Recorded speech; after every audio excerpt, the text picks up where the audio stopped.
தலைவர்களே, நிர்வாகிகளே, தொண்டர்களே, தமிழ் மாநில காங்கிரஸ் கட்சி சேர்ந்த நிர்வாகிகளே, தொண்டர்களே, கட்சி நிர்வாகிகளே, தொண்டர்களே,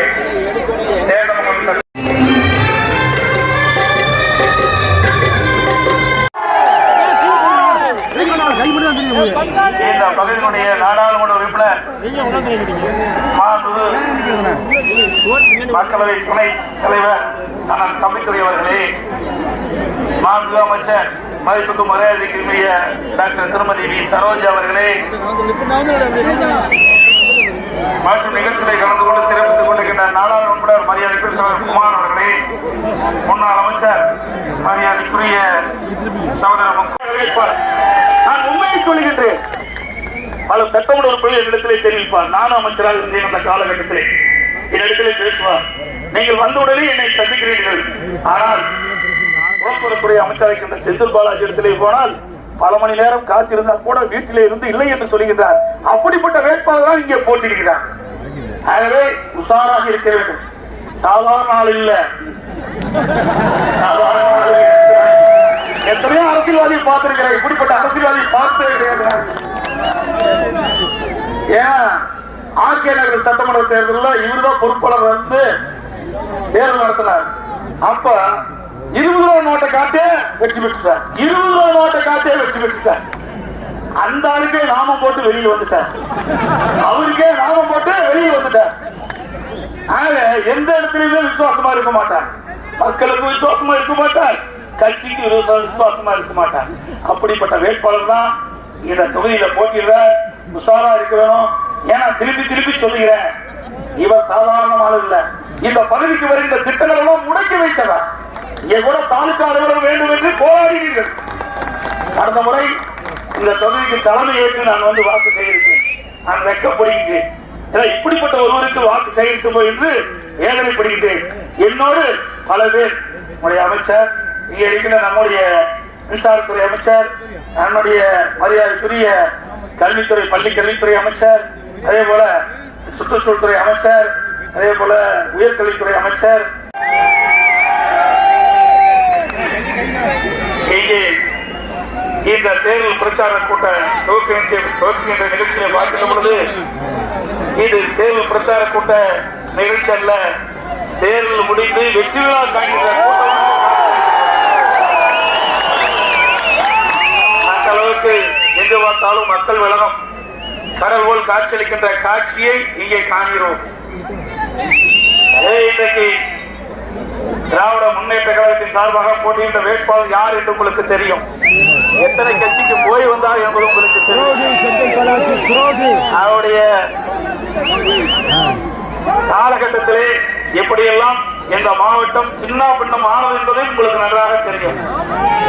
மறுபடியும் திராவிட முன்னேற்ற கழகத்திலே அவருடைய அரசியலை வாழ்க்கையை துவங்கி அப்புறம் திராவிட முன்னேற்ற கழகத்திற்கு சென்று பிறகு அனைத்து இந்திய அண்ணா திராவிட முன்னேற்ற கழகத்திற்கு வந்து இடையிலே புரட்சி தலைவர் அம்மாவுக்கு அடையாளம் காட்டப்பட்டு உங்களுடைய உழைப்பால் வெற்றி பெற்று தமிழகத்துடைய அமைச்சராக இடையிலே புரட்சி தலைவர் அம்மாவில் அமைச்சர்களை அங்க வைத்து அவ்வளவு சிறப்பு செய்த அவர் நன்றி இல்லாமல் இன்றைக்கு எதிரியோடு சேர்ந்து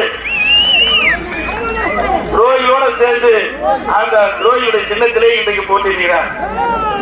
பொன்மனச்சம்பல் புரட்சி தலைவர் எம்ஜிஆர் இயக்கத்தை துவக்கின்ற பொழுது சொன்னார், தீய சக்தி திராவிட முன்னேற்ற கழகம் என்று சொன்னார். அந்த தீய சக்தியோடு சேர்ந்து அந்த சின்னத்திலே போட்டிருக்கிறார். 5 ஆண்டு காலம் ஒரு சட்டமன்ற உறுப்பினர் ஆயுள் காலம் 5 ஆண்டு காலம். அந்த 5 ஆண்டு காலத்திலே 3 கட்சி மாறிய ஒரே வேட்பாளர் இங்கே திராவிட முன்னேற்ற கழக வேட்பாளர் போட்டியிட்ட செந்தில் பாலாஜி தான். இன்றைக்கு அனைத்து இந்திய அண்ணா திராவிட முன்னேற்ற கழகத்தை உடைக்க வேண்டும், ஆட்சி கவிழ்க்க வேண்டும் என்று சதி திட்டம் தீட்டி எதிரிகளோடு சேர்ந்து கூட்டு சேர்ந்து எவ்வளவு முயற்சி செய்தார். அனைத்து இந்திய அண்ணா திராவிட முன்னேற்ற கழக சட்டமன்ற உறுப்பினர்களை ஒரு சிலரை குறித்து ஆசை வார்த்தை காட்டி அந்த ஆசை வார்த்தைக்கு மயங்கி சில பேர் வெளியேறினார்கள். இன்று நடுத்தருவிலே நிற்கின்றார்கள். செந்தில் பாலாஜியை நம்பி வெளியேறியெல்லாம் நடுத்தருவிலே விட்டுவிட்டு திமுக வந்து திமுக சின்னத்திலே போட்டிருக்கிறார். எண்ணி பாருங்க. ஒரு கட்சியில ஒரு எம்எல்ஏ சீட்டு கொடுத்து அவர் வெற்றி பெறுவதற்கு சுமார் 15,000 பேர் உழைக்க வேண்டும். இங்க இருக்கின்ற இந்த அரவக்குறிச்சி சட்டமன்ற தேர்தலில் களத்தின் சார்பாக போட்டியிட்ட வேட்பாளருக்கு வெற்றி பெற வேண்டும் என்று சொன்னால் சுமார் 15,000 பேர் இரவு பகல் வராமல் உழைத்தால் தான் அவர் வெற்றி பெற முடியும். அப்படி உழைத்து கழகத்தினுடைய நம்முடைய உடன்பிறப்புகள் சொந்த வேலையெல்லாம் விட்டு இரவு பகல் வராமல் உழைத்து இவரை வெற்றி பெற செய்தால் இந்த இயக்கத்திற்கே துரோகம் செய்கிறது என்று சொன்னால் இவர் எப்படி மக்களுக்கு நன்மை செய்வார் என்பதை எண்ணிப்பார்கள். இவர் ஒரு அரசியல் வியாபாரி, அரசியல்வாதி அல்ல, இவர் ஒரு அரசியல் வியாபாரி. எனவே அரசியல்வாதிக்கும் அரசியல் வியாபாரிக்கும் நீங்கள் புரிந்து கொள்ள வேண்டும். அரசியல் வியாபாரி எங்கு வியாபாரம் செய்ய முடியுமோ அங்கு கடை போட்டு வியாபாரம் செய்வோம். அப்படி இருக்கின்றால் இந்த திராவிட முன்னேற்ற கழகத்திலே போட்டியிட்ட வேட்பாளர் திரு செந்தில் பாலாஜி அவர் பல்வேறு ஆசை வார்த்தைகளை காட்டுவார். இங்கே வரும்போது கூட நான் காரிலே பேசிக்கொண்டு வருகின்ற சொன்னார்கள், ஒருவனை ஏமாற்ற வேண்டும் என்று சொன்னால் ஆசை வார்த்தை அவனுக்கு சொல்ல வேண்டும். இப்படி ஆசை வார்த்தையை சொல்லுகின்ற பொழுதுதான் அவனை ஏமாற்றப்பட முடியும். அப்படி மக்களிடத்திலே ஆசை வார்த்தை சொல்லி ஏமாற்றுகின்ற வேட்பாளர் திராவிட முன்னேற்ற கழக வேட்பாளர் செந்தில் பாலாஜி. எவ்வளவு சொன்னார்? 3 சென்ட் நிலம் கொடுப்பதாக சொன்னார். இவர் தேர்ந்தெடுக்கின்ற கட்சி தலைவர் திராவிட முன்னேற்ற கழக தலைவர் மறைந்த கருணாநிதி அவர்கள் நிலமற்ற விவசாயிக்கு 2 ஏக்கர் நிலம் கொடுப்பதாக பச்சை போய் சொன்னார். இதுவரைக்கும் எத்தனை பேர் இங்கே 2 ஏக்கர் நிலம் பெற்றுகிறீங்க? அதே போலதான் இன்றைக்கு ஓட்டு பெறுவதற்காக, வாக்குகளை பெறுவதற்காக மக்களிடத்தில் ஆசை வார்த்தைகளை காட்டி அதன் மூலமாக உங்களை ஏமாற்றி கொள்ளைப்படுத்தின் வழியாக இன்றைக்கு சட்டமன்ற உறுப்பினருக்கு துடிக்கின்றார். அவருக்கு தகுந்த பாடத்தை இந்த தேர்தல் மூலமாக நீங்கள் வழங்க வேண்டும் என்று அன்போடு உங்களை கேட்டுக் கொள்கிறேன். என்று சொன்னால் உங்களுடைய பிரச்சனையை தீர்க்க வேண்டும் என்று சொன்னால் சட்டமன்றத்திலே குரல் ஒலிக்க வேண்டும். இன்றைக்கு ஆட்சி அதிகாரத்தில் இருக்கின்றவர்களுக்கு வெற்றி பெற செய்தால் அவர்களுக்கு உங்களுடைய தேவையை பூர்த்தி செய்வார். இப்பொழுது நடக்கின்ற ஆட்சி அனைத்து இந்திய அண்ணா திராவிட முன்னேற்ற கழக ஆட்சி. அனைத்து இந்திய அண்ணா திராவிட முன்னேற்ற கழக வேட்பாளர் வெற்றி பெற்றால் தான் உங்களுடைய பிரச்சனையை தீர்க்க முடியும். அதற்குரிய பிரச்சனையை தீர்க்க வேண்டும் என்று சொன்னால் ஆயுத கட்சியை சேர்ந்த ஒருவர் வேட்பாளருக்கு நீங்கள் வாக்களித்தால் தான் இந்த மக்களுடைய பிரச்சனையை தீர்க்க முடியும் என்பதை எண்ணி பார்க்க வேண்டும். இவர் எதிர்கட்சியிலே போட்டியிடுகிறார், எப்படி நன்மை செய்ய முடியும்? இவர் அமைச்சராக இருந்த காலத்தில் எத்தனை முறை இந்த பகுதிக்கு வந்தார்? இந்த மக்களுடைய குறைகளை கேட்டாரா? இப்பொழுது எப்படி இதை செய்வேன் அதை செய்வேன் என்று சொல்கிறார்? எப்படி நம்ப முடியும் என்பதை நீங்கள் அவரிடம் கேள்விகள். ஏன்னா இவர்களுக்கு நீங்கள் கரூர் மாவட்டத்திலே அமைச்சர் பொறுப்பை அம்மா கொடுத்தார். அவர் அமைச்சராக இருந்த காலத்திலே எத்தனை முறை இந்த அரவக்குறிச்சி சட்டமன்றத்திலே சென்றிருப்பார்? ஒரு முறை அழைப்பார். நான் உண்மையை சொல்லுகின்றேன், பல சட்டமன்ற உறுப்பினர்கள் என்னிடத்திலே தெரிவிப்பார். நானும் அமைச்சராக இருந்தேன் அந்த காலகட்டத்திலே என்னிடத்திலே பேசுவார். நீங்கள் வந்தவுடனே என்னை சந்திக்கிறீர்கள், ஆனால் போக்குவரத்துறை அமைச்சராக இருக்கின்ற செந்தில் பாலாஜி இடத்திலே போனால் பல மணி நேரம் காத்திருந்தால் கூட வீட்டிலே இருந்து இல்லை என்று சொல்லுகின்றார். அப்படிப்பட்ட வேட்பாளர் இங்கே போட்டிருக்கிறார். ஆகவே உஷாராக இருக்க வேண்டும். சாதாரண ஆள் இல்ல, எத்தனையோ அரசியல்வாதியை பார்த்திருக்கிறேன், இப்படிப்பட்ட அரசியல்வாதியை பார்த்தே கிடையாது. ஏன் ஆர்கே நகர் சட்டமன்ற தேர்தலில் இவருதான் பொறுப்பாளர் வந்து தேர்தல் நடத்தினார். அப்ப 20 ரூபா நோட்டை காட்டே வெற்றி பெற்றுட்டார். 20 ரூபா நோட்டை காட்டே வெற்றி பெற்றுட்டார். அந்த ஆளுக்கே நாமம் போட்டு வெளியில் வந்துட்டார், அவருக்கே நாமம் போட்டு வெளியில் வந்துட்டார். ஆக எந்த இடத்துலயுமே விசுவாசமா இருக்க மாட்டார், மக்களுக்கு விசுவாசமா இருக்க மாட்டார், கட்சிக்கு விசுவாசமா இருக்க மாட்டார். அப்படிப்பட்ட வேட்பாளர் தான் இந்த தொகுதியில போட்டியிட உஷாரா இருக்க வேணும். ஏன்னா திருப்பி திருப்பி சொல்லுகிறேன், இவர் சாதாரணமான இல்ல. இந்த பகுதிக்கு வருகின்ற திட்டங்கள் எல்லாம் முடக்கி வைத்தவர். இங்கே கூட தாலுகா அலுவலகம் வேண்டும் என்று போராடுகிறீர்கள். அடுத்த முறை இந்த தொகுதிக்கு தலைமை ஏற்று நான் வந்து வாக்கு சேகரித்தேன். நான் வெட்கப்படுகின்றேன். இப்படிப்பட்ட ஒருவருக்கு வாக்கு சேகரித்தோம் என்று வேதனைப்படுகின்றேன். என்னோடு பல பேர், நம்முடைய அமைச்சர், இங்கே இருக்கின்ற நம்முடைய மின்சாரத்துறை அமைச்சர், நம்முடைய மரியாதைக்குரிய கல்வித்துறை பள்ளி கல்வித்துறை அமைச்சர், அதே போல சுற்றுச்சூழல்துறை அமைச்சர், அதே போல உயர்கல்வித்துறை அமைச்சர் நன்றி சொல்ல வந்தாரா? வெற்றி பெற்ற பிறகு எப்படி இப்போ நன்மை செய்வான்? ஒரு சோற்றுக்கு ஒரு சோறு தான் பகவான் சொல்லுவாங்க. ஒருவான சோற்றுக்கு ஒரு சோறு தான் பலன் சொல்லுவாங்க. அந்த ஒரு சோறை அமைச்சு பார்த்தாலே அந்த பானையில செய்கிற சோறு எந்துதான் என்று கிராமத்தில் இருக்கிற மக்கள் சொல்வார்கள். அதே போல இவர் இருக்கின்ற காலத்திலே, பதவி இருக்கின்ற காலத்திலே மக்களை மதிக்கல, மக்களை சந்திக்கல. இப்ப எப்படி சந்திப்பார்? ஓட்டுகளை பெறுவதற்காக, வாக்குகளை பெறுவதற்காக எல்லா காலையும் விடுறாங்க. நான் பார்த்தேன் தொலைக்காட்சியில. மிகப்பெரிய ஏமாற்றுவதில் இவரை மிஞ்ச யாரும் இருக்க முடியாது. அப்படிப்பட்ட வேட்பாளர் தான் போட்டிடுவாரு. நம்முடைய வேட்பாளரை பொறுத்த வரைக்கும் புரட்சி தலைவர் அம்மா இருக்கின்ற பொழுது அவருக்கு ஒரு வாய்ப்பை கொடுத்தாங்க. அந்த வாய்ப்பையும் எடுத்தது இந்த செந்தில் பாலாஜி.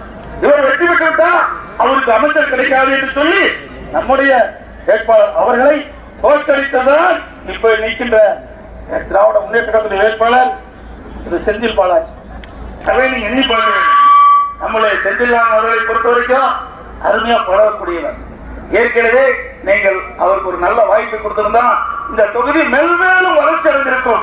ஆனால் இப்பொழுது உங்களை நாடி வந்திருக்கின்றார். போட்டியிட்டு அவர் தோல்வி அடைந்தாலும் மக்களை சந்தித்து நன்றி கூறிய ஒரே வேட்பாளர் நம்முடைய வேட்பாளர் மக்களை மதிக்கக்கூடியவர்.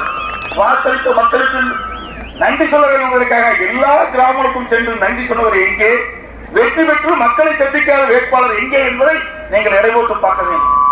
எனவே நம்முடைய வேட்பாளர் சிறந்த வேட்பாளர், மக்களை மதிக்கக்கூடியவர், மக்களுக்கு நன்மை செய்ய வேண்டும் என்ற எண்ணம் படைத்தவர். ஆனால் எதிர்கட்சியிலே போட்டியின்ற திராவிட முன்னேற்றங்களை போட்டியின்ற அனைத்து இந்திய அண்ணா திராவிட முன்னேற்ற பல கட்சியில போய் வந்த வேட்பாளர் திராவிட முன்னேற்ற செந்தில் பாலாஜி இங்கே போட்டியிடார். அவருக்கு இந்த தேர்தல் மூலமாக தகுந்த பாடத்தை புகட்ட வேண்டும் என்று அன்போடு வாக்காளர் மக்கள் இந்த நேரத்தில் அவர் அமைச்சர் அந்த காலத்தில் என்ன திட்டத்தை கொண்டு வந்தார், எதை நிறைவேற்றி தந்தார், இந்த மக்கள் என்ன நன்மை பெற்றிருக்கா என்பதை மட்டும் நீங்கள் சிந்தித்து பார்க்க வேண்டும். இன்றைக்கு கூட நம்முடைய அறிவித்தவர்கள் விஜயபாஸ்கர் தெரிவித்தார், இடத்திலே தெரிவித்தார், அண்ணா இங்கே தாலுகா அலுவலகம் வேண்டும் உடனடியாக தாலுகா அலுவலகத்தை கொண்டு வந்து கொடுத்தோம். அதுபோல மருத்துவ கல்வியை துவக்க முடியாத ஒரு சூழ்நிலை ஏற்படுத்தி கொடுத்தார். செந்தில் பாலாஜி வழக்கை போட்டுக் கொண்டு தேவர் மீது வழக்கை போட்டுக் கொண்டு இங்கே வருகின்ற மருத்துவ கல்வியை தடுத்து நிறுத்தியவர் செந்தில் பாலாஜி. அதற்கு கொண்டு வந்ததற்கு குறித்தார் நம்முடைய அறிவித்தவர் அமைச்சர் விஜயபாஸ்கர் அவர்கள். நீதிமன்றத்தின் முன்பாக தடையை உடைத்தறிந்து தீர்ப்பை பெற்று இன்றைக்கு மருத்துவக் கல்லூரி இன்றைக்கு உருவாகி கொண்டிருக்கின்றனர். ஆகவே எந்த திட்டத்தையும் கொண்டு வருவதற்கு தடுத்து நிறுத்திய வேட்பாளர் தான் செந்தில் பாலாஜி என்பதை திராவிட முன்னேற்ற கழக வேட்பாளர் என்பதை நீங்கள் எண்ணி பார்க்க வேண்டும். ஆகவே நீங்கள் ஒவ்வொரு வாக்கும் சாதாரண வாக்கு அல்ல, நீங்கள் அளிக்கக்கூடிய வாக்கு அனைத்து இந்திய அண்ணா திராவிட முன்னேற்ற கழக அரசுக்கு தூணாக இருக்கின்ற வாக்கு என்பதை எண்ணி பார்க்க வேண்டும். இங்கே கூட அறிவித்த விஜயபாஸ்கர் கொடுத்த கோரிக்கையெல்லாம் நாங்கள் நிறைவேற்றிக் கொண்டிருக்கின்றோம். இங்கே கரூர் மாவட்டத்தில் 295 கோடியில 800 படுக்கை கொண்ட 150 மாணவ கல்வி பயமையில ஒரு புதிய மருத்துவமனை, இன்றைக்கு மருத்துவக் கல்லூரி மருத்துவமனை அமைப்பதற்கு அம்மாவுடைய அரசு நடவடிக்கை எடுக்கப்பட்டிருக்கிறது. இன்றைக்கு புரட்சி கல்வி அம்மாவை கொண்டு வந்த திட்டத்தை என்னுடைய அரசு இன்றைக்கு நிறைவேற்றப்பட்டு வருகிறது. அதே போல குஞ்சம்பூலரை தலையிடமாக கொண்டு தாலுகா அலுவலகம் அமைத்ததும் எங்களுடைய அரசு உங்களுடைய கோரிக்கையை நாங்கள் நிறைவேற்றி தந்திருக்கின்றோம். அரவக்குறிச்சி மற்றும் பரமத்தி ஊராட்சி ஒன்றியத்துக்கு உட்பட்ட 50 ஊராட்சிகளில் 220 கோடி ரூபாய் மதிப்பீட்டில் கூட்டு குடிநீர் திட்டத்தை உருவாக்குவதற்கு என்னுடைய அரசு நடவடிக்கை எடுக்கப்பட்டு பணி துவங்கப்படுகிறது என்பதை இந்த நேரத்தில் தெரிவிக்க வேண்டும். எல்லா பகுதி மக்களுக்கும் தங்குதல் இல்லாமல் பாதுகாக்கப்பட்ட காவிரி தண்ணீர் அம்மாவுடைய அரசு வழங்கும் என்பதை தெரிவித்துக் கொள்கிறேன். அதே போல இந்த பகுதியில் இருக்கின்ற விவசாய குடிமக்கள் பொதுமக்கள் அமைச்சருடைய கோரிக்கைக்கு அம்மாவுடைய அரசு 490 கோடி ரூபாய் மதிப்பீட்டில் காவிரி ஆற்றில் புதிய கதவணை அமைக்க பூமி பூஜை போடப்பட்டுள்ளது. இன்றைக்கு விரைவாக இந்த தேர்தல் நடக்கின்ற காரணத்தினாலே டெண்டர் விடப்படாமல் இருக்கிறது. இந்த தேர்தல் முடிந்தவுடன் இந்த திட்டத்திற்கு டெண்டர் விடப்பட்டு பணி தூங்கும் என்ற நற்செய்தி நேரத்தில் தெரிவித்து வருகிறேன். இதனால் 10,000 ஏக்கர் நிலம் பாசன வசதி பெறும். 10,000 ஏக்கர் விவசாயிகளும் பாசனம் பெறும் என்பதை தெரிவித்து குடிநீர் பிரச்சனை அறவே இந்த மாவட்டத்தில் இல்லாத ஒரு சூழலை எங்களுடைய அரசு உருவாக்கி தரும் என்பதையும் நேரத்தில் தெரிவித்து வருகின்றேன். அதே போல ஏரியில் குளங்கள் முழுவதும் தூர்வாருவதற்காக நடவடிக்கை எடுக்கப்பட்டு இன்றைக்கு தமிழகம் முழுவதும் 3000 ஏரிகளை தூர்வாரி இருக்கிறோம். இன்னும் பல ஏரிகளை தூர்வாரி இருக்கின்றோம். தமிழகத்திற்கு அனைத்து ஏரிகளும் தூர்வாரப்படும். விவசாயிக்கு தேவையான நீர் கிடைப்பதற்கு அம்மாவுடைய அரசு தேவையான நடவடிக்கை எடுக்கும் என்பதை நேரத்தில் தெரிவித்து அதே போல இன்றைக்கு பொன்மனச்சம்பளம் புரட்சித் தலைவர் எம்ஜிஆருடைய ஆட்சி காலத்திலே கொண்டு வந்த காகித ஆலை புரட்சித் தலைவர் ஆட்சி காலத்திலே விரிவுபடுத்தப்பட்டது. மீண்டும் இந்த விரிவுபடுத்தப்பட்ட இந்த ஆலையிலே சிமெண்ட் ஆலையும் அமைக்கப்பட்டுள்ளது. இதனால் இப்பகுதியில் இருக்கின்ற மக்களுக்கு வேலைவாய்ப்பு கிடைக்கின்றது. படித்த இளைஞர்களுக்கு வேலைவாய்ப்பு உருவாக்கிய அரசு எங்களுடைய அரசு என்பதை நேரத்தில் பெருமையோடு சொல்லிக் கடமைப்பட்டிருக்கிறேன். அதே போல கோயில் நிலம் தொடர்பான பிரச்சனைகளுக்கு குழு அமைக்கப்பட்டு உரிய முறையிலே தீர்வு காணப்படும் என்பதையும் இந்த தருணத்தில் தெரிவித்து வருகின்றேன்.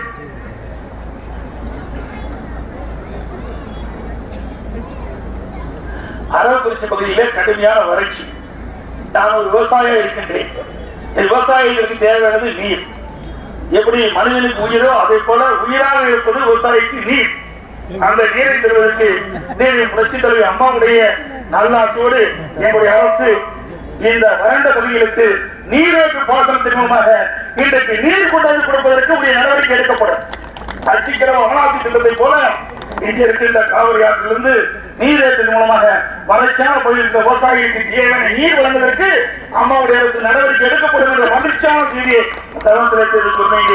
அது மட்டும் இல்லாமல் கோதாவரி காவிரி நதிநீர் திட்டம் நிறைவேற்றிய தீர்வு. அந்த திட்டம் நம்முடைய கரூர் பகுதியில் தான் காவிரி ஆற்றில் இணைக்கப்படுகிறது. மிகப்பெரிய திட்டம் 60,000 கோடி அந்த திட்டத்தை நிறைவேற்றிருக்கிறோம். கோதாவரி காவிரி நதிநீர் திட்டத்தின் மூலமாக நமக்கு சுமார் 200 டிஎம்சி தண்ணீர் கிடைக்கும். அந்த 200 டிஎம்சி தண்ணீரை வைத்து நம்முடைய பகுதி மக்களுக்கு தேவையான நீரை நீரேற்று மூலமாக வளர்ச்சியின் மூலமாக விவசாயிகள் தட்டுதல் இல்லாமல் நீரை வழங்கி வேளாண் பணிகளை சிறப்பாக மேற்கொள்வதற்கு அம்மாவுடைய அரசு நடவடிக்கை எடுக்கப்படுவதையும் இந்த தருணத்திலே தெரிவிக்க விரும்புகிறேன். அது மட்டுமல்ல, இந்த தினம் ராகுல் காந்தி அவர்கள் இதில் பேசினார். கர்நாடகத்தில் பேசும்போது தேர்தல் பொதுக்கூட்டத்தில் பேசும்போது ஒரு கருத்தை தெரிவித்தார். அந்த பொதுக்கூட்டத்தில் ராகுல் காந்தி பேசுகிற பொழுது மத்தியில காங்கிரஸ் ஆட்சி அமைந்த உடனே நாம் பிரதமராக ராகுல் காந்தி பிரதமரான உடனே காவிரி ஆற்றின் குறுக்கே மேகதாது அணை கட்டப்படும். காவிரி ஆற்றின் குறுக்கே மேகதாது அணை கட்டப்படும் என்று ராகுல் காந்தி தெரிவித்தார். அது மட்டுமல்ல, நாம் சட்ட போராட்டம் நடத்தி பெற்ற அந்த காவிரி மேலாண்மை ஆணையம் கலைக்கப்படும் என்ற கருத்தை தெரிவித்தார். நாம் குடிப்பதற்கே கஷ்டப்பட்டிருந்த நிலையில இந்த காவிரி ஆற்றை நம்பித்தான் இந்த கரூர் மாவட்டமும் 20 மாவட்ட மக்களும் இருக்கிறோம். விவசாயிகளும் விவசாய பொதுமக்களும் இன்றைக்கு பொதுமக்களும் இந்த காவிரி ஆற்றை நம்பித்தான் இருக்கிறோம். அந்த காவிரி ஆற்றின் குறுக்கே திரு ராகுல் காந்தி அவர்கள் மத்தியிலே ஆட்சி அமைந்தவுடன் பிரதமரானவுடன் மேகதாது அணை கட்டப்படும் என்று தெரிவித்தால் ஒரு சொட்டு தண்ணீர் கூட மேட்டூர் அணைக்கு வராது. நம்முடைய பகுதியில் வறண்ட பாலைவனமாகிவிடும். குடிப்பதற்கு கூட தண்ணீர் கிடைக்காது. அது திரு ஸ்டாலின் அறிவித்த பிரதமர் வேட்பாளர் வெற்றி பெற்ற பிரதமரானால் நமக்கு ஒரு சொட்டு தண்ணி கூட வராது. அதே இன்னைக்கு எண்ணி பார்க்க வேண்டும். அதே இன்றைக்கு தண்ணீர் வர வேண்டாமா என்பது உங்கள் கையில் தான் இருக்கிறது, பொதுமக்கள் கையில் தான் இருக்கிறது. அதே இன்றைக்கு அந்த கட்சி சேர்ந்த வேட்பாளர் தான், அந்த கூட்டணியில் அந்த வைக்கின்ற வேட்பாளர் தான் இங்க போட்டியிடார். செந்தில் பாலாஜி அவர்கள் போட்டியிடுகிறார். ஆகவே வருகின்ற போது கேளுங்க, உங்கள் தலைவர் அறிவிக்கப்பட்ட பாரத பிரதமர் வேட்பாளர் காவிரி ஆற்றின் குறுக்கே மேகதாது அணையை கட்டப்படும், புதிய அணை கட்டப்படும் என்று தெரிவிக்கின்றார். நாம் பாடுபட்டு அமைக்கப்பட்ட காவிரி மேலாண்மை ஆணையம் கலைக்கப்படும் என்று தெரிவிக்கின்றார். அதற்கு என்ன பதில் சொல்லிட்டு என்று வாக்காளர் மக்கள் கேளுங்கள். நம்முடைய உரிமை, இந்த உரிமைக்காக 50 ஆண்டுகளாக போராடி வந்தோம். நம் டெல்டா பாஸ் விவசாயம், நம் பகுதியில் விவசாய தொழில்மக்கள் பொதுமக்கள் நாம் கிடைக்க வேண்டிய பங்குதியை கிடைப்பதற்காக, நம்ம உரிமை கிடைப்பதற்காக 50 ஆண்டு காலம் போராடி இருந்ததை அனைத்து இந்திய அண்ணா திராவிட முன்னேற்ற அரசு வாதாடி போராடி சட்டத்தின் வழியாக நாம் உரிமையை பெற்றிருக்கிறோம். அப்படிப்பட்ட உரிமையை இன்றைக்கு இழக்கக்கூடிய சூழ்நிலை இன்றைக்கு ராகுல் காந்தி அவர்கள் பேசியிருக்க என்பதை இந்த பொதுக்கூட்டத்தின் வழியாக தெரிவிக்க விரும்பினேன். ஆகவே அனைத்து இந்திய அண்ணா திராவிட முன்னேற்ற அரசு உங்களுடைய அரசு, மக்களுடைய அரசு, மக்களுக்காக பாடுபட்டுக் கொண்டிருக்கிற அரசு என்பதை நேரத்தில் சுட்டிக்காட்டி, அது மட்டுமல்ல, துரைமுருகன் அவர்கள் ஒரு பேச்சு பேசியிருக்கார். இன்னைக்கு முதலமைச்சர் ஓரங்களாக பேசியிருக்காருன்னு சொல்லியிருக்கார். துரைமுருகன் அவர்கள் வேலூர் நாடாளுமன்ற தொகுதியில அவருடைய மகன் தான் போட்டியிடுகிறார். திராவிட முன்னேற்ற கழக வேட்பாளராக திரு துரைமுருகனுடைய மகன் போட்டியிடுகிறார். அங்கே தகவல் கிடைத்தின் அடிப்படையிலே வருமான வரித்துறை பல இடங்களில் சோதனை பண்றாங்க. அந்த சோதனை பண்ணின இடத்துல நீங்க பாத்தீங்கன்னா ஒரு 3 வீட்டுல சோதனை பண்றாங்க. அந்த அவருக்கு வேண்டிப்பட்ட ஒரு இடத்துல சோதனை பண்ணாங்க. அந்த வேண்டப்பட்ட ஒரு இடத்துல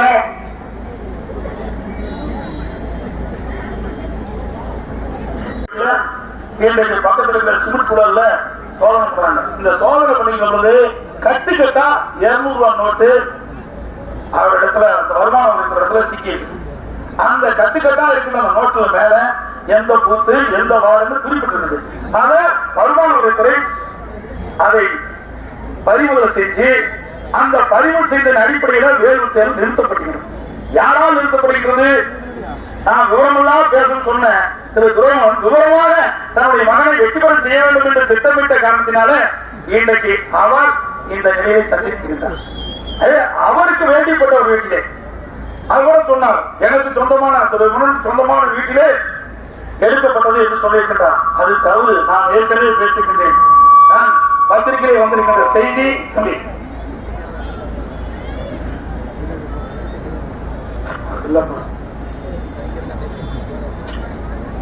அதாவது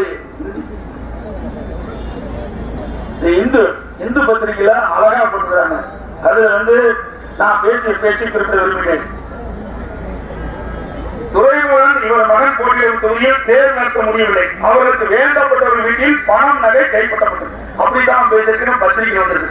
ஆனா துரைமுருகன் பேசுகின்ற பொழுது அறிக்கை வருகின்ற பொழுது அவருக்கு சொந்தமான இடத்தில் அந்த பண நகை எடுக்கப்பட்டதாக சொன்னதாக என் மீது குற்றம் சாட்டிருக்கார். அப்படி நான் பேசல. பேசுறது பத்திரிகை வந்திருக்குது. இது இந்து பத்திரிகை தெளிவா வந்திருக்குது. எதுக்கு குறிப்பிட்டு சொல்றேன்னு சொன்னா விவரங்களான முதலமைச்சர் பேசியிருக்காரு. சராசரி மனுஷனை போல பேசுறாரு சொன்னா அதுக்குதான் இந்த கருத்தை சொல்றேன். ஆகவே விவரமுள்ள திரு துரைமுருகன் அவர்கள் நான் முன்னேற்ற பொருளாதாருடைய மகன் தேர்தலில் போட்டியிருக்கிறார். அவர் வெற்றி பெற வேண்டும் என்பதற்காக அவருக்கு வேண்டப்பட்ட ஒரு வீட்டிலே நான் குறிப்பிட்டேன். சீனிவாசன் மற்றும் தாமோதரன் ஒரு வீட்டிலாம் வருமான வரித்துறை சோதனை பண்ணி கட்டுக்கட்டா பணம் எடுத்து அதனால நம்முடைய நாடாளுமன்ற தேர்தல் நிறுத்தப்பட்டிருக்கிறது. அந்த விவரத்தை எல்லா தொலைக்காட்சியிலும் பார்த்தோம், செய்தித்தாளர் பார்த்தோம். அந்த விவரத்தை மேடையில பேசினேன். அதற்கு அவர் அவகப்படுறார். எதனால தேர்தல் எல்லாருக்குமே தெரியுமே. துரைமுருகன் அவர்களுடைய மகனை வெற்றி பெறுவதற்காக பதிவு வைக்கப்பட்ட அந்த பணத்தை பதிவு செய்த காரணத்தால அந்த தேர்தல் நிறுத்தப்படுறது உலகமே தெரியும். நான் ஒன்றும் சொல்லி தெரிய வேண்டிய அவசியமே இல்லை. தொலைக்காட்சியில் வந்திருக்கு, எல்லா பத்திரிகையில் இந்த செய்தி இருக்கிறேன். அதனாலதான் தேர்தல் நிறுத்தப்பட்டிருக்கிறது. ஆகவே துரைமுருகன்களே நீங்கள் ஆதங்கப்பட்டு விவரமுள்ளாது சொன்னாலும் பரவாயில்ல, என்ன சொன்னாலும் பரவாயில்ல, ஆனால் தேர்தல் என்பது உங்களால் தான் என்பது நாட்டு மக்களுக்கு தெரியும் என்பதை நேரத்தில் தெரிவிக்க விரும்புகிறேன். அதே போல இன்றைக்கு திராவிட முன்னேற்ற கழகம் செந்தில் பாலாஜி போகின்ற பொழுதெல்லாம் நான் அதை செய்ய இதை செய்ய சொல்லியிருக்கிறார். நீங்க செய்யறது இருக்கட்டும், ஆனா உங்க தலைவர் செய்கின்ற காரியத்தெல்லாம் நீங்க எண்ணி பார்க்கணும். திரு ஸ்டாலின் அவர்கள் எல்லா குடும்பத்தையும் என்னுடைய அரசு தைப்பொங்கல் பரிசாக தைப்பொங்கல் வந்து எல்லா இல்லங்களையும் தைப்பொங்கல் பொங்கல் என்பதற்காக 1000 ரூபாய் வழங்கிய அரசு என்னோட அரசு. அந்த ஏழைகளுக்கு கொடுப்பதை கூட தடுத்து நிறுத்த என்பதற்காக வழக்கு போட்டது திமுக தலைவர் ஸ்டாலினை தூண்டுவதற்காக வழக்கறிஞர்கள் தடுத்து நிறுத்தற்காக வழக்கு போட்டாங்க. அது மட்டும் இல்ல, எல்லா தொழிலாளர் குடும்பங்களுக்கும் 2000 ரூபாய் கொடுக்கப்படும் என்ற திட்டத்தை நாங்கள் துவங்கினோம். அதுக்கும் வழக்கு போட்டது திமுக. திமுக தலைவர் ஸ்டாலின் தூண்டுதலுக்காக வழக்கு போட்டது மட்டும் இல்ல, இந்த தேர்தல் அறிவிக்கப்பட்டதானே தேர்தல் ஆணையத்தில ஸ்டாலினுடைய தூண்டுதல் பேர்ல அவருடைய கட்சி சேர்ந்த வழக்கறிஞர் ஏழை தொழிலாளருக்கு 2000 ரூபாய் அரசு கொடுக்க கூடாது, அதை நிறுத்தி வைக்க வேண்டும் என்று புகார் மனு கொடுத்து நிறுத்தி வச்சிருக்கிறாங்க. ஏழைகளுக்கு கொடுப்பதை தடுத்திருக்கிற கட்சி திராவிட முன்னேற்ற கழக கட்சி. அப்படி இருக்கிற போது இந்த செந்தில் பாலாஜி எங்கே நிலம் கொடுப்பா? நிலத்தை புதுதா இருந்தாலே பரவாயில்ல, உங்களுக்கு நிலத்தை புதுதா இருந்தாலே மிச்சம். உங்களுக்கு எல்லாம் நிலம் கொடுக்க மாட்டாரு, நிலத்தை புதுதான் பார்ப்பாரு. ஏன்னா அப்படிப்பட்ட கட்சி அந்த கட்சி.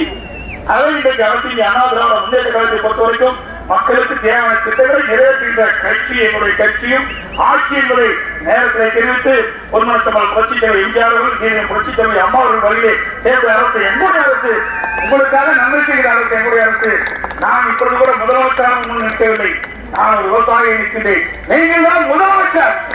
நாட்டை ஆவணப்படுகிற மக்கள் நீங்கள் எந்த கட்டளையோ அதை நான் நிறைவேற்றுவேன்.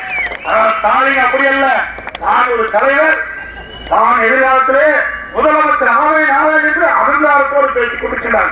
எப்படி முதலமைச்சர் ஆக முடியும் சொல்லுங்க பார்க்கலாம். ஆயுத கட்சி எங்களுடைய கட்சி.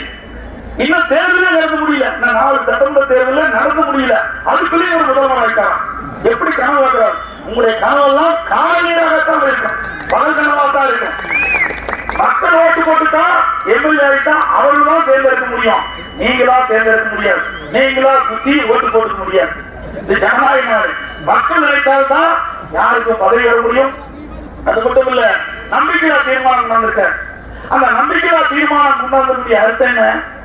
நீங்க தான் நேற்று தினம் மதுரையில் நினைக்கிறேன் பேசிட்டு கூட்டத்துல பேசிட்டு இருக்கும்போது 18 சட்டமன்ற இடைத்தேர்தல் ஏற்கனவே நடந்து முடிஞ்சிருக்கிறது. இப்பொழுது 4 சட்டமன்ற இடைத்தேர்தல் நடக்கிறது. ஆக மொத்தம் 22 சட்டமன்ற இடைத்தேர்தலை நாம் வெற்றி பெற்றுள்ளோம். ஏற்கனவே நம்முடைய கூட்டணிக்கு 97 இருக்கிறது. ஆக இதையெல்லாம் கூட்டி பார்த்தால் 119 சட்டமன்ற நமக்கு முழுமையாக தேவைப்படுகிறது. ஆகவே முழுமையாக தேவைப்படுகின்ற சட்டமன்ற நிச்சயமாக நமக்கு கிடைக்கும். ஆகவே என்னுடைய ஆட்சி அமையும் என்று தாய் சொல்றாரு. ஆனா இப்ப நம்பிக்கை தீர்மானம் வர நீ ஆட்சி அமைப்புன்னு சொல்றீங்க. அப்ப ஏன் நம்பிக்கை தீர்மானம் கொண்டு வர? ஆகவே உங்களுக்கு நம்பிக்கை இல்லை இந்த தேர்தல். அமைப்பின் எல்லா திராவிட முன்னேற்றங்களும் வெற்றி பெறும் என்று நீங்களே இருக்கிறீங்க. அதனால நம்பிக்கை தீர்மானம் மக்களை நம்பிக்கிறோம். மக்கள் எங்களை நம்புகிறார்கள். எங்கள் மீது நம்பிக்கை இருக்கிறார்கள். நாங்கள் மக்களுக்காக கொண்டாடி கொண்டிருக்கிறோம். மக்களுக்காக உழைத்துக் கொண்டிருக்கிறோம். இது மக்களுடைய ஆட்சி. இது உங்களுடைய ஆட்சி. மக்கள் என்ன எண்ணுகிறார்களோ அதை நடைமுறைப்படுத்திக் கொடுக்கின்ற ஆட்சியாக எங்களுடைய ஆட்சி திகழும் என்பதை நேரத்தில் சுட்டிக்காட்டி இன்றைக்கு இதே புரட்சித் தலைவி அம்மா வழியில் நடந்த ஆட்சிக்கு முன்னிறுத்தீர்கள். அவருடைய வெற்றி வேட்பாளர் அறிவித்தார் நீதி செந்தில்நாதர்களுக்கு 2 வாக்களித்து அவருடைய மாணவர்களுக்கு நீங்கள் இருக்கின்ற வேட்பாளர்கள் செந்தில் பாலாஜி செப்பாசி எனக்கு செய்து நன்றியா ஒருவருக்கு இந்த தேர்தல் மூலமாக தகுந்த பாடத்தை கூட்டுங்கள். நம்முடைய வெற்றி வேட்பாளர் சிறந்தவர், படித்தவர், நன்மை செய்யக்கூடிய நல்ல எண்ணம் கொண்ட ஒரு வேட்பாளரை நாங்கள் நிறுத்தப்பட்டிருக்கிறோம். ஏற்கனவே குறைந்த வாக்கு வித்தியாசத்திலே தோல்வியடைந்திருக்கிறார். அவருக்கு ஒரு வாய்ப்பை மீண்டும் தாருங்கள். இந்த பகுதி திருப்படையும் வளம் பெறும் நம்முடைய வெற்றி வேட்பாளர்கள் செல்லுமாறவர்களுக்கு 2 சிறப்பிலே வாக்களிங்கள். ஒரு சின்னம் 2 சின்னம். நன்றி.